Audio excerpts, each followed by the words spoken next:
یا کوئی آپ کی اپنی اندر کی کوئی فیلنگ تھی, فرسٹریشن تھی ملک کی حالات دیکھ کے, کوئی غصہ تھا؟ نہیں, فرسٹریشن اب کیا, میری 75 سال عمر ہے, تقریباً one of the most senior parliamentarians سے میں سے ہوں, اور میں پنجاب اسمبلی سے ہی اسمبلی میں تقریریں کرتا تھا, پڑھتا تھا, اور میں نے تمام اسمبلی کے قوانین اور ضوابط کو ملحوظ رکھتے ہوئے اور اپنے اداروں کے احترام اور اداروں کا معیار جو ملکوں کے لیے ہونا چاہیے, تو جو پارلیمنٹ میں آدمی تقریر کرتا ہے تو اس کو, اور میں وکیل بھی ہوں, تو وہ کوئی ایسے الفاظ تو نہیں ہے کہ پارلیمنٹ میں جو تقریر ہوتی ہے وہ تو ایک تو ہوتی ہے کسی ادارے کو آپ ٹارگٹ کریں. میں تو وہ ڈیوٹی کی جس کے لیے مجھے ووٹ ملتا ہے, اور پارلیمنٹ کی 4 دیواری اور پارلیمنٹ کی تقریریں عوام کی ان تکلیفوں کی بات ہوتی ہے جو ہم فیس کر رہے ہوتے ہیں, اور ظاہر ہے ہمارا ادارہ جو ہے وہ پروٹیکٹڈ ہوتا ہے جو تقریر آپ پارلیمنٹ میں کریں, اور اس میں آپ عوام کی وہ چیزیں کرتے ہیں جو باقی خرابیاں اداروں میں ہو رہی ہوتی ہیں, تو ان کی نشاندہی کرنا اس لیے لازمی ہوتی ہے کہ پھر ہماری جو پالیسی میکنگ لوگ جو بیٹھے ہوتے ہیں گورنمنٹ کے اندر, وہ ان چیزوں کو سنیں اور اس پہ کریں کہ یہ چیزیں عوام کو تکلیف ہے. تو میں اپنی آبزرویشنز جو دیکھتا ہوں لوگوں کے اندر جو تکلیف اور درد, اس کی میں نمائندگی کرتا ہوں اپنے لوگوں کی, علاقے کی, اور ظاہر ہے کہ سرائکی علاقے سے آتا ہوں, اور ہمارا کیونکہ پنجاب اور باقی حکومتوں کے ساتھ ہمارا ریاست بھی سب سے اچھی جو عدلیہ تھی وہ بہاولپور کی ریاست کی عدلیہ تھی. ایک دفعہ نواب بہاولپور نے ایک قاتل کی سفارش کر دی اپنے چیف جسٹس کو, تو اس نے سزائے موت کر دی. تو جیسے درباری ہوتے ہیں انہوں نے آ کے کہا کہ سائیں دولہ سائیں بڑا ظلم ہو گیا, جج صاحب تاری سفارش نہیں منی, تو انہوں نے چائے پہ بلا لیا نواب صادق محمد خان نے. تو بڑا پروگریسو نواب تھے وہ, جنہوں نے بہاولپور کو بڑی ترقی دی. تو پھر جب وہ میٹنگ ہو گئی تو جاتے انہوں نے پوچھا کہ میں نے آپ کو ایک چٹ بھیجی تھی, تو جج صاحب نے کہا وہ میں بھول گیا آپ کی خدمت میں بتانا کہ آپ نے مجھے حلف دیا تھا انصاف کے لیے. تو میں نے جب وہ چٹ گئی تو کاغذات کے مطابق اور انصاف کا تقاضا تھا کہ یہ آدمی قاتل ہے, میں نے اس کو سزائے موت دے دی, لیکن اس میں مجھے کوئی یہ نہیں تھا کہ آپ کے میں نے حکم کو خلاف ورزی کی ہے, کیونکہ معاف کرنا جو ہے پاور وہ آپ کے پاس ہے. تو اگر میں اس میں غلط کر گیا ہوں تو آپ اس کو معاف فرما دیں, آپ کو زیادہ پتہ. سر اگر ہم تو جج صاحب کو کہا نواب نے کہ جج صاحب سوری, آئندہ سے ایسا نہیں ہوگا. تو آج جب اتنی بے انصافیاں ہوں اور جب فیصلے وہ ہو رہے ہوں جو عوام کو قبول نہ ہوں, پارلیمنٹ وہ کر رہی ہو جس میں بزدلی ہو اور عوام کی نمائندگی نہ ہو رہی ہو, اور آپس میں گالم گلوچ, اور اس لیے تو عوام نہیں بھیجتی. عوام تو اس لیے بھیجتی ہے جو میں نے تقریر کی ہے, عوام کے لیے تو ہم نے ریپرزینٹ کرنا ہے. تو یہ اب سمجھا جاتا ہے کہ جہاں پہ بھی ہائی ہینڈڈنیس ہوتی ہے, اور ہمارے ملک میں ایک عجیب سسٹم بن گیا ہے کہ کسی ادارے کے خلاف بات مت کرو, تو وہ تو کیوں, ہم تو ادارے کے خلاف بات نہیں کرنا چاہتے, نہ ہی کرنی چاہیے. کسی محب وطن شخص کو قطعاً اجازت نہیں ہونی چاہیے کہ وہ بلا وجہ تنقید کرے اپنے اداروں پہ, لیکن عوامی نمائندوں کا پارلیمنٹ کے اندر یہ ضروری ہوتا ہے کہ جو کچھ ہو رہا ہے اس کی نشاندہی کریں. اور وہ نشاندہی کرنا میرا, کیونکہ میں نے ووٹ لی ہے, میں امانت دار ہوں, اپنے غریب لوگوں کا نمائندہ ہوں, ان کی تکلیف اگر میں وہاں بیان نہیں کروں گا تو میں ان کے ساتھ بھی زیادتی کروں گا اور اپنے ضمیر پہ بھی بوجھ ہوگا میرے. سر ایک طرف آپ کی سپیچ ہے جس میں آپ کہہ رہے ہیں کہ ٹرو پبلک ریپرزنٹیشن کی, عوامی جذبات کی ترجمانی کی. دوسری طرف ہم دیکھیں تو اپوزیشن لیڈر جو ہیں عمران خان صاحب اور پوری پی ٹی آئی, آپ اپنی تنقید میں اور ان کے طریقہ کار میں کیا فرق محسوس کرتے ہیں؟ وہ تو بالکل نادانی اور جیسے ایک نابالغ بچے والی سیاست ہے, اس میں کوئی آپ کو کوئی بردباری یا کوئی لیڈرشپ تو نظر نہیں آتی.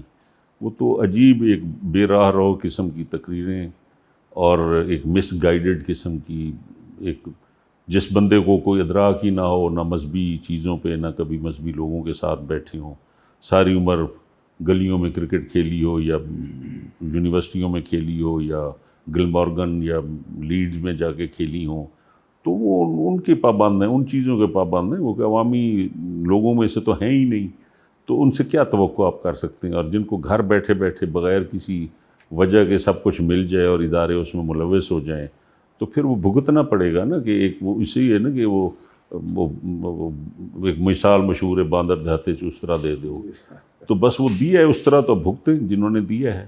لیکن یہ قطعاً کا ناقابل قبول ہے چیزیں کہ ہم اداروں کو اس طرح رسوا کریں. وہ بھٹو صاحب گئے جب انریسٹ تھی اور بلوچستان میں انسرجنسی تھی، اور ان دنوں بھٹو صاحب گئے، اور جیسے پولیٹیکل لیڈرز جاتے ہیں اور جہاں پہ ایسی چیزیں ہوں تو پھر جا کے خطاب بھی کرتے ہیں آرم فورسز کو یا سیکورٹی ایجنسیز کو. تو وہ دربار کو، انہوں نے آرمی دربار کو خطاب کیا، تو ایک ینگ کپتان کھڑا ہوا اور اس نے کہا جناب وزیر اعظم، آپ پاکستان کے بہت ہی نامور سیاستدان ہیں اور وزیر اعظم بھی ہیں، تو آپ کا جو ریشانی قبیلہ ہے آپ کے ساتھ ہے، لیکن کیا وجہ ہے کہ انہوں نے 2-3 مرتبہ آرمی کانوائز پہ، اور ابھی پچھلے ہفتے آرمی کے ریلوے جو آ رہی تھی فوجی، تو اس پہ فائرنگ کی. تو بھٹو صاحب نے کہا کہ my dear soldier, young officer, please take your seat. Soldiery is your profession and politics is mine. تو یہاں پہ ہوتا ہے کہ جب کوئی ایسی بات ہو جائے تو وہ سمجھا جاتا ہے کہ شاید ہم اپنی ادارے کے خلاف بات کر رہے ہیں. ان کا پروفیشن اور ہے، وہ دشمن کے خلاف ٹرینڈ ہوتے ہیں، ہم عوام کے لیے ٹرینڈ ہوتے ہیں. اب دونوں اداروں میں جب یہ ہو گیا کہ اس ملک میں پتہ نہیں رہا کہ عدلیہ نے کیا کیا، پارلیمنٹ نے کیا غلطیاں کیں، اور ایکسٹینشنوں نے اور مارشل لاز نے کیا نقصان کیا، تو وہ اس لیے میں تو اس حساب سے بولتا ہوں. خدا نہ خواستہ میں تو ہیومن رائٹس کا وزیر ہوں، مجھے تو ہر صورت میں پروٹیکٹ کرنا ہے اپنے ہیومن رائٹس کا. میری ٹریننگ میں یہ ہے ہی نہیں کہ میں اپنے مذہب میں جو بھی ہوں، میں اندر سے بہت بڑا شیعہ ہوں، لیکن میں کسی کے اور کو نہیں کہتا کہ تم شیعہ بنو. ہر آدمی کو حق ہے کہ وہ اللہ تعالیٰ کا راستہ یا اپنی نجات کا راستہ خود ڈھونڈے.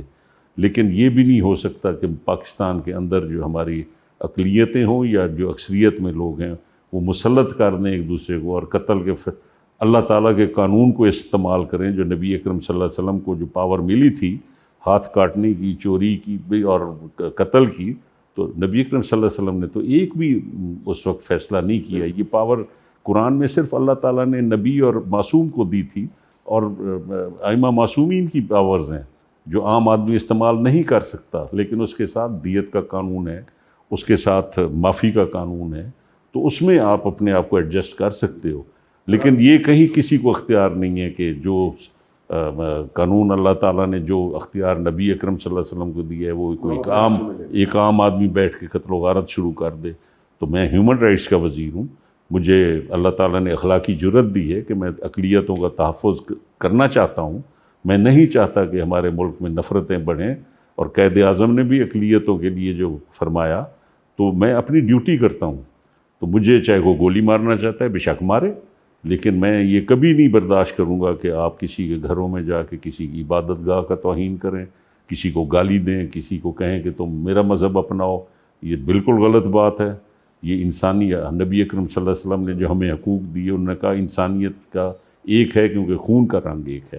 اور اسی مدینے میں یہودی بھی تھا، عیسائی بھی تھا، بت پرست بھی تھا، سب تھے، لیکن اس کی رحمت کے نیچے سارے زندہ رہ رہے تھے اور باانصاف زندگی گزار رہے تھے.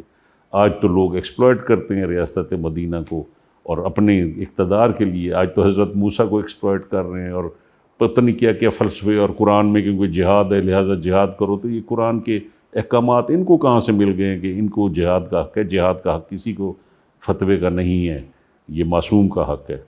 اور صرف ملکوں کو بچانے کے لیے کسی فتوے کچھ آئے ہیں ایسے اسٹیٹ فیصلوں کے آئے ہیں، لیکن اسٹیٹ بھی اگر غلط فیصلہ کرتی ہے اور اس میں اگر کوئی بندہ مارا جاتا ہے تو وہ بھی پھر وہ شہادت کی موت نہیں ہوتی، لوگوں کے اقتدار کے لیے پھر آپ لڑ رہے ہوتے ہیں. تو یہ چیزیں میں ان سب چیزوں کو سمجھتا ہوں، اور مجھے کبھی یہ نہیں رہا. میں سب سے بڑا اپنے اداروں کا حامی آدمی ہوں. میں اپنے اداروں کو اچھی طرح وکیل ہوں، عدلیہ کو سمجھتا ہوں. 30-35 سال گولف کھیلی ہے، اور فوج کے ساتھ سارے جو ہمارے گولف فیلڈ سارے سینئر جنرلز جو ہیں وہ میرا احترام کرتے ہیں. اور میں جتنا آپ گولف کلب میں ان کے لیڈر بھی رہے ہیں؟ جی، میں گولف کلب جو ہمارا بہاولپور کا تھا اس میں ہم بنانے والوں میں جنرل اقبال کے ساتھ پیش میں تھا. ہم وہاں پہ گولف میلہ کرتے تھے، گھوڑے، اونٹ، اور ایک بہت بڑا فیسٹیوٹی ہوتی تھی بہاولپور کا، ایک بہت بڑا نشان تھا. تو میں تو اداروں کو سمجھتا ہوں. میں تو اداروں کا احترام، میں اپنا اگر احترام کرانا چاہتا ہوں تو مجھے اداروں کا بھی ایک تقدس ہے، ان کو پامال میں نہیں کرنا چاہتا، لیکن میں عوامی نمائندگی اپنی جو ہے وہ اپنی جو مجھے اللہ سر تعالیٰ عوامی نے نمائندگی کے حوالے سے ایک میرے ذہن میں ایک دلچسپ سوال ہے، وہ ایک بریک کا ٹائم ہے، بریک لیتے ہیں ناظرین، اور بریک سے واپس آ کر ہم گفتگو کا آغاز یہیں سے کریں گے۔